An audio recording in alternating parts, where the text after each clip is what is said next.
So here we're going to go step by step with the miLOOP, which is the micro intervention lens fragmentation, an excellent device to help fragment the lens in dense lenses as well as other cases. Here you see the device with multiple landmarks, and we'll go over this. The actual miLOOP handle is the large white part of the device, and on it you see a slider. One could also call that injector. That's what deploys the miLOOP. You'll see 3 dots at the bottom. The dot right now where the slider is means that the miLOOP is fully deployed. The 2 other dots that are further back, that indicates a 2.2 incision or something as small as a 1.6 incision. And if you bring that all the way back in regards to the slider, that would be considered to be a hard stop, and that middle dot is neutral position. When you look at that housing tube, you'll hear us call it the cannula, actually, because that's more common terminology. And in the middle of that cannula, or that housing tube, is a laser black mark, which we'll use for positioning in the wound throughout the deployment of the miLOOP. Next, you see the actual miLOOP. You notice it's a 7.5 millimeter area, but there's an area that actually comes back that's 3 millimeters in size. And that's important when you consider the fact that the furthest part of the cannula or the housing tube is going to be in the center of the eye, and that 3.0 millimeters that goes posteriorly is actually what's going to allow for fragmentation of the subincisional nucleus and in fact the subincisional cortex as well. And once again you see that laser black etch mark on the handle. That's 1 millimeter, and that should always be at the wound. One of the keys to the miLOOP is stability, and I think we know that for all cataract surgery. The miLOOP handle is ideally at about 20 degrees, and that can be a bit of a challenge when you're first using the miLOOP because the tendency is to actually move from 20 degrees to something a little bit more steeper. The nodal point is the center, and it's parallel to the posterior capsule. In this picture, you can see that at that perfect 20 degrees, the miLOOP, which you can see at the red arrow, although is at the posterior portion of what would be the lens, is not completely down, not causing any zonular dehiscence. However, in this picture, which is a tendency of some surgeons to push down as they start rotating the miLOOP, the handle's at 45 degrees. So you can appreciate where that red arrow is, that the miLOOP is actually going more posterior than one would want. If you catch yourself doing that, though, it's pretty simple. Just bring the wrist down, bring the posterior part of the handle or the back part of the handle down in order to go back to that 20-degree angle. The orientation of the miLOOP is very important, as we've discussed. That black laser mark needs to be at the wound. The tendency for surgeons is to actually get a little bit nervous and pull the handle back, or to, as they're pushing and rotating, handle forward. But if you focus carefully on where that black etched mark is and keep it at the wound, it tends to be very stable.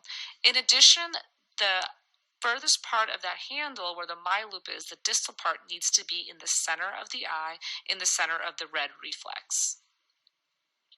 Here we see various portions and various steps of the miLOOP fragmentation, and what you can notice is in each of these steps the surgeon is keeping the distal portion of the tubing or the cannula in the center of the eye and the black laser etch mark at the wound. This is an instruction step by step, assuming a temporal approach with a right-handed surgeon. And the first thing I want to showcase is the fact that this is a two-handed approach to fragmentation. There have been other iterations, but we have found that this is the best way to keep the orientation stable, to keep the miLOOP stable, and to keep you oriented at that 20-degree angle with the handpiece, which is ideal. First step is going to be to create your wound. The recommended incision size is 2.0 millimeters or greater. You also want to make sure you have a normal continuous curvilinear rhexis, and that's very key because if there's any tags, especially on the area to the right of the miLOOP, then the miLOOP can get caught, so you want a continuous curvilinear rhexis. Another key point is to perform your normal hydride dissection. You really want to visualize a good fluid wave behind the nucleus. This allows for a pathway for the miLOOP to fragment the lens. You'll sometimes catch the miLOOP with a bit of a delay, and we'll talk about the reasons why there's a delay with the miLOOP from how your hand is rotating. And one of the reasons for that could be hydride dissection. Rotation of the lens is optional after you hydrodissect. If you have a really good fluid wave, in general, that usually is enough. You want to work at the left side of the rhexis because you don't want to have a lot of cortical fluff or cortical material that could obscure your view of the anterior capsule. Some will actually fill the anterior chamber with additional OVD following hydride dissection. And I think that's ideal for initial cases or for eyes that have shallow anterior chambers to provide more working room in which to do the miLOOP fragmentation. Inspect the miLOOP underneath the microscope and fully retract the loop holding the miLOOP handle. This is a great time to also just understand how the miLOOP feels in your dominant hand, and also understand the fact that the loop should always be on the right side of the cannula and utilizing your other hand to bring the slider down and up. Prior to entering the incision, the wire loop should actually be slightly open. The reason is when the miLOOP is pulled all the way back to the hard stuff, ideal for the 1.6 to 1.8 millimeter incision. Although it is a smaller loop, it has more rigidity to it, so you have to make a more awkward entrance into the wound. However, if your wire loop is either a neutral position or maybe even a little bit more forward, so a little bit more deployed, then the loop has a little bit of flexibility to it, so you're able to go into the wound fairly easily. You want to insert the loop first and then the cannula. This is similar to the cystotome, for example. You don't want to just go straight in with the sharp edge down because you may catch the wound. You want to enter with the loop and gently put the cannula next perpendicular to the incision. You want to continue inserting the cannula to the center of the capsule, and this is your checkpoint to see that the black mark is at the wound and that the distal portion of the cannula is in the center of the capsule. This is also another time for you to make sure you're at that ideal 20-degree angle. You want to rotate the loop. The loop should always be on the right side, and dive it down a little bit so that it's underneath the anterior capsule and perhaps even a little bit in the lens. In the beginning, if there's any poor view or any issues with visualization of the anterior capsule, trypan can really help in this case. And advance and deploy the loop slowly, and this is where you can see that it's a two-handed approach. Your right hand is holding the miLOOP in whatever position is most comfortable for you, usually similar to how you hold a phaco handpiece, because the miLOOP has some weight to it that's similar to the phaco handpiece. The left hand steadies the miLOOP throughout this, and that's key to make sure you don't have any zonular issues. The thumb of the left hand pushes the slider forward. That allows you to really focus your right hand on making sure that the laser etch marking is at the wound and this distal portion of the cannula is in the center of the red reflex.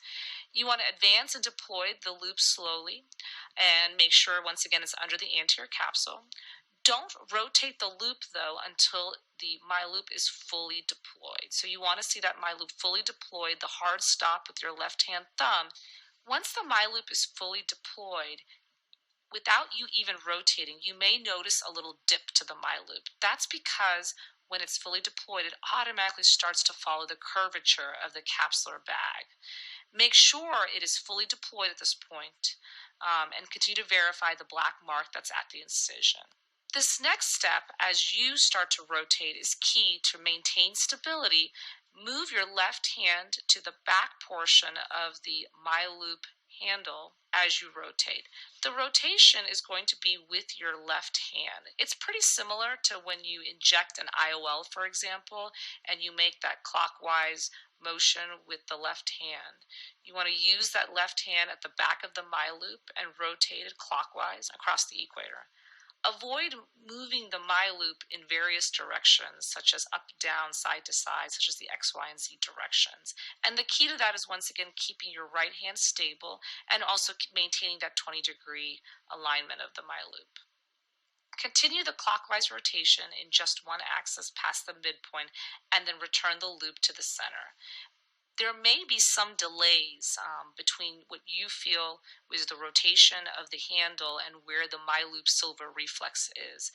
Reasons for this delay could include that your angle is not quite 20 degrees. It's a little bit more, like say 30 or 40 degrees, in which case just gently bring the hand down, the wrist down.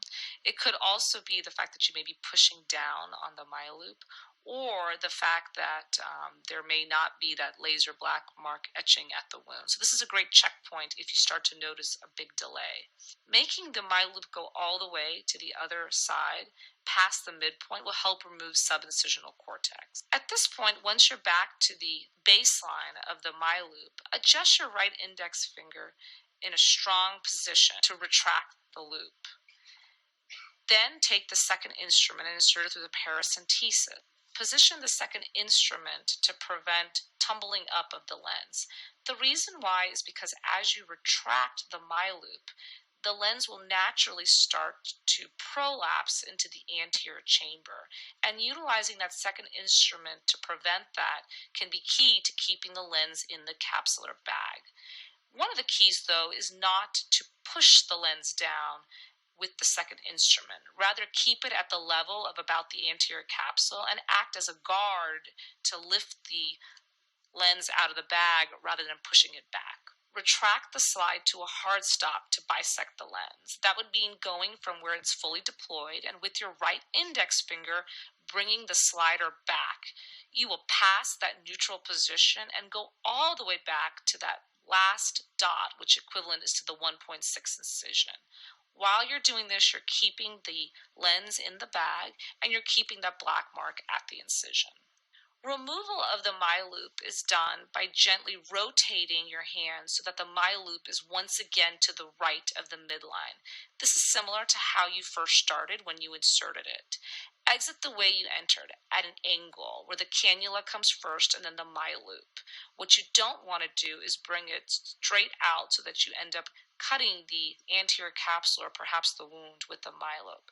Once again, this is similar to a cystotome. You don't want to come straight out or else you'll risk cutting the wound. Similar to that, you want to gently bring the miLOOP out at an angle.